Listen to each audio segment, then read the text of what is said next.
Drunk Boxing, aka Mr. Moo Shot himself. Hey, yo, y'all remember this clip? Talking about that, I've never seen a contract with Errol Spence's name on it, and I know he hasn't seen a contract with my name on it. You know, so that's just real talk for you guys who like to talk about the future of boxing. That's just some real talk. Because look, in the YTBC, hardcore boxing fans, Twitter boxing, the boxing community, independent media, mass media, we supposed to be the educators. And look, I'm saying we. I'm not pointing no fingers. We supposed to be the educators. The hardcore boxing fans supposed to be the educators. We go around and we like to diss people about, hey, yo, you a casual, you don't know nothing, you a casual, you don't know nothing. But it seems like when it comes to this situation with Bud Crawford and Errol Spence, Bud Crawford fans fighting Errol Spence fans, Errol Spence arguing with Bud Crawford fan, oh, no, it's your man's fault, oh, yo, he ducking, oh, yo, he scared, hey, yo, he pussy, he don't want to fight, what happened to all the side of the street, blah, blah, blah, blah, blah, blah, blah, blah, blah, blah, blah. We the one that got to stop being casuals. We are the one that need to stop being casuals, because the way that a lot of people is breaking this thing down, y'all acting like y'all still don't know the business of boxing. And I know that business of boxing is a secret society. But by now, and I'm saying collectively, we, the YTBC, the boxing content creators, we act like we don't know what the hell is going on. We don't know how fights come through fruition at this point that we've been talking about these type of fights for how long? And we still don't know. Well, Keith Thurman said, what did he say? That around that time when they was talking about, remember when they was talking about Keith on top Thurman and Errol Spence, and everybody was doing the same thing they're doing right now with the Bud Crawford stuff. And Errol Spence, oh my God, he don't want to fight, oh, he's not gonna look.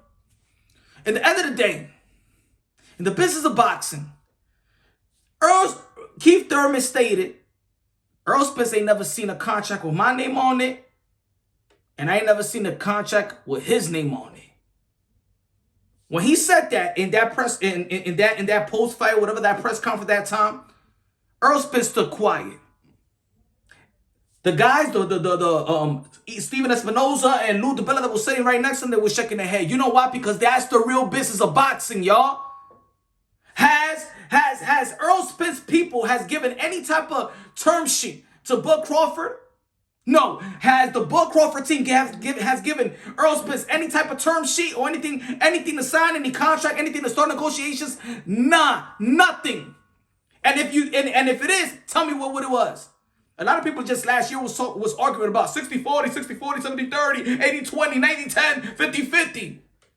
Ladies and gentlemen, all right, since we are the hardcore boxing fans, we are the one that's independent media, and we know all this stuff, and we are the one that's trying to educate the folks. Can anybody tell me in this community how much money was in that term sheet? And can you tell me what was in the term? Can you tell me what did Bud Crawford presented to Errol Spence team, or Errol Spence vice versa, even right now?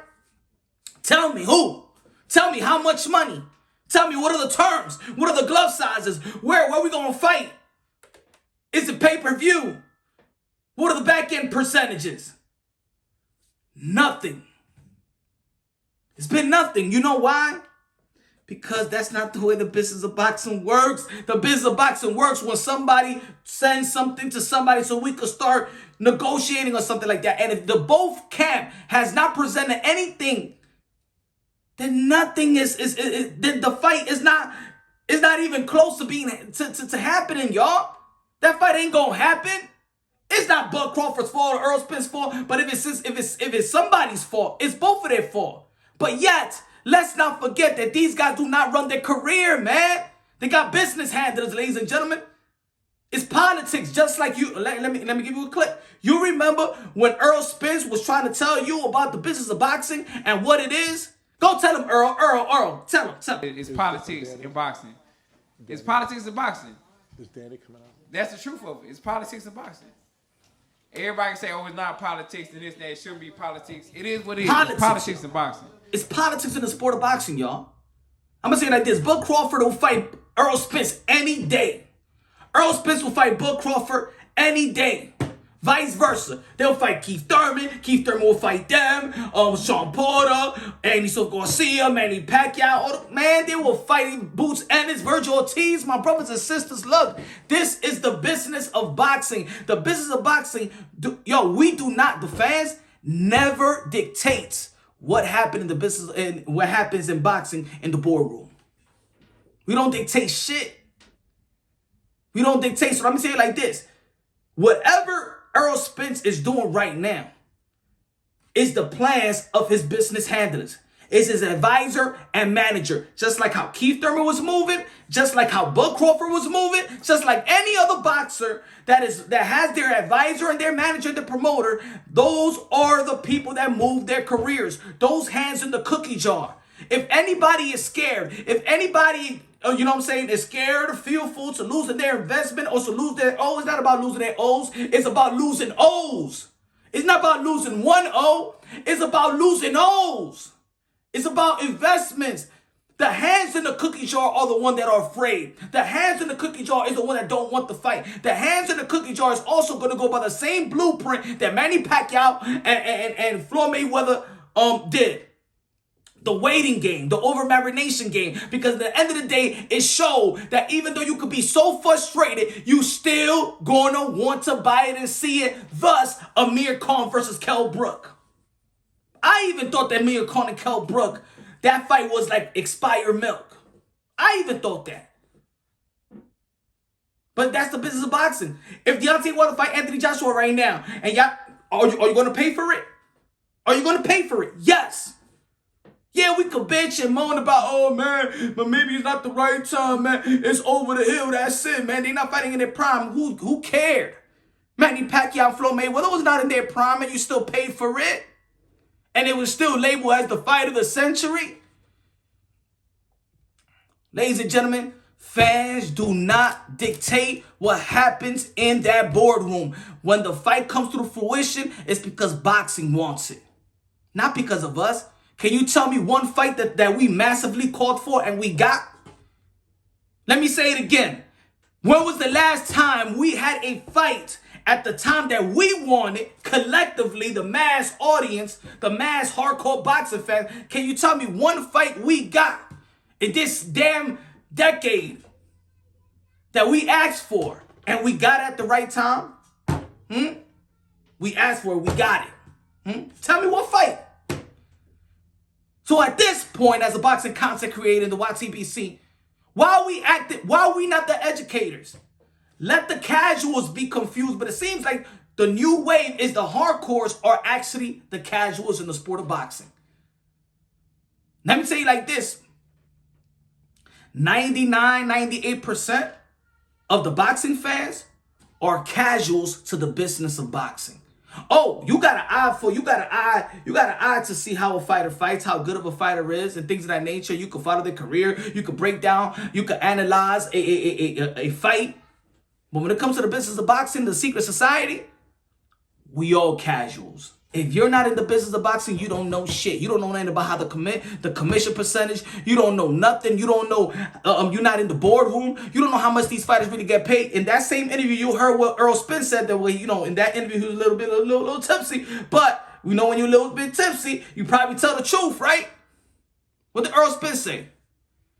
When they say, oh yeah, I think 1.5, that's 1.5 million on paper. You don't even know how much these fighters make.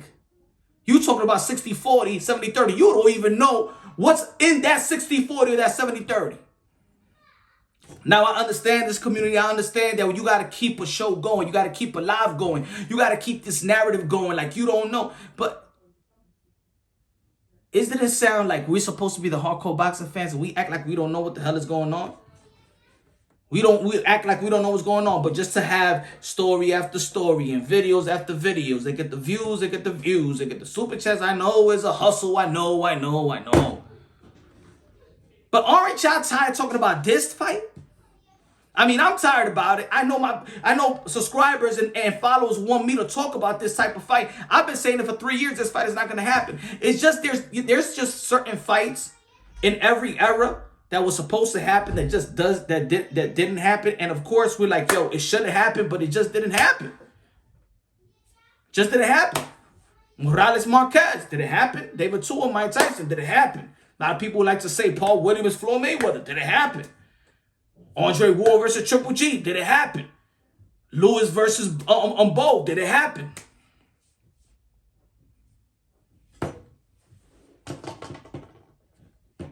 Come on, man. We need to stop being cat. We need to be the educators, man. We need to be the educators. And the more channels and the more independent media and the more has their little narratives and things of that nature, we ain't doing that for the sport of boxing. The sport of boxing is looking at us like we crazy. They ain't listening to us. We can't dictate shit in the sport of boxing, but we could be realistic. Bud Crawford ain't ducking shit. Earl Spence ain't ducking shit. Earl Spence got a schedule that his advisor and manager has for him. Has his plans. Let me tell you something about managers and advisors. They don't give a damn about the sport of boxing. The sport of boxing is not their client. The fighter is their client. They do what's best for the fighter, not best for the sport, not best for the fans, the best for the fighter. Do you understand? They don't even give a damn if you buy the pay-per-view, if you buy the zone, if you buy the subscription for ESPN Plus. You do not dictate when they're going to fight. We do not do that, man. We need to stop stressing that shit. Matter of fact, let's move on to if we already been calling for a fight and we ain't get it, let's move on to the young hungry lions then. Yeah, let's talk about Bruce Ennis. Yeah, let's talk about Virgil Ortiz. How about that? Huh? Yeah, let's talk about this young lady. Yeah, let's talk about Devin Haney. Yeah, let's talk about Ryan Garcia. Let's talk about Tio. Let's talk about Josh Taylor. Josh Taylor for Jose Ramirez. That was undisputed. Let's talk about Jamel Charlo, that he be firing out almost everybody in 154. How about that? How about we set our eyes on the people that's actually trying to give us what we really want to see in a timely fashion? How about that? But nah. We want to stick to this damn story for the last 3 years. For the last 3 years. And you thought that Bob Arum was holding shit up. Nah. The fight is not made because for them, it's just not good business yet. It's just not good business yet, I guess. It's their business though. Do I like it? Nah, but it's my business? No. No. It's the business of boxing that we need that by now we gotta learn how things move. So let's stop acting like we dumb, like we don't know what the hell is going on, like we don't know boxing. How about that? Let's stop acting like we're the casuals, man. Let's be the educators. He's going to be fighting Ugas, man. That's a unification bout. It is what it is. How about people give more respect for Ugas for fighting and being in the position that he's in so he could get that type of fight?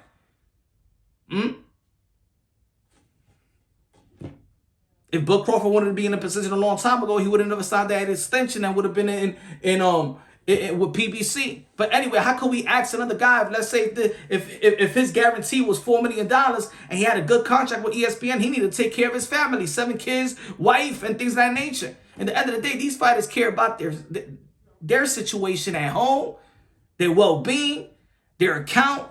It's prize fighting. It's prize fighting. And at the end of the day, don't matter what time it is, you're going to watch it. You're going to pay for it. And it is what it is. That's the sad part. The blueprint, probably the Manny Pacquiao and the Mayweather was a gift and a curse because the blueprint worked. The blueprint worked. And me just seeing Kell Brook and Amir Khan sold out in the first day, the blueprint works. That's the curse. So gonna be waiting for that fight. We probably gonna see probably one of these guys. Spence and Bud will not fight each other. Unless one of them fights Keith Thurman first, I believe so. I think that's going to happen. Because remember, guys like Al Heyman or whoever managers, they working for the fighter. That's their client. And trust me, a guy like Keith Thurman is going to be back in the mix. It's just good for business for PBC. It's good for business for PBC to have Thurman versus Earl Spence right now because Bud Crawford, is he with PBC? No, not yet. Or maybe, I don't know. He's not with PBC. Not that we know. So Al Heyman don't give a damn about Bud Crawford yet. It is what it is, man. Have you sent a term sheet? That's the question that we need to ask. When we around fighters, when you hear that, oh, he's ducking this, he's ducking who? Hey, yo, Earl, did Bud Crawford ever send you a term sheet? He gonna be like, hell no. Have your people sent anything to Bud Crawford? No? All right, none of y'all want to fight. That's it. Simple as it is. It's like Keith Thurman said. I ain't never seen no paperwork. I ain't never seen it. I know that Keith Thurman says some paperwork, representative says some paperwork at the top rank. Top rank even say yes. So now you know who really wants to fight when they send paperwork. When Devin Haney sent that paperwork to Gary Russell Jr., okay, he wants to fight. He's giving you some paperwork. Let's start negotiating. Ain't nobody saying nothing to nobody. Let's stop making a bunch of videos of nothing. Nothing. No facts. Nothing realistic. Nobody sending nothing to nobody. Nobody want to fight now. And that means business handlers, because these are fighters. They groom to fight. They'll fight whoever. This is Punch Drunk Boxing. Let's stop being frustrated about this shit, man. Come on, man. Let's move on to the next. Let's move on to Boots Ennis. And probably fighting a title eliminating the IBF. Let's move on to Virgil Ortiz. Is going to be fighting his, I forgot his name. Mikey Mackay, whatever. Number 3 in the WBO. Let's talk about the realistic shit, man. How about that? Subscribe to the channel. Hit the notification bell. Get my updated videos. I love you. God bless. And on to the next.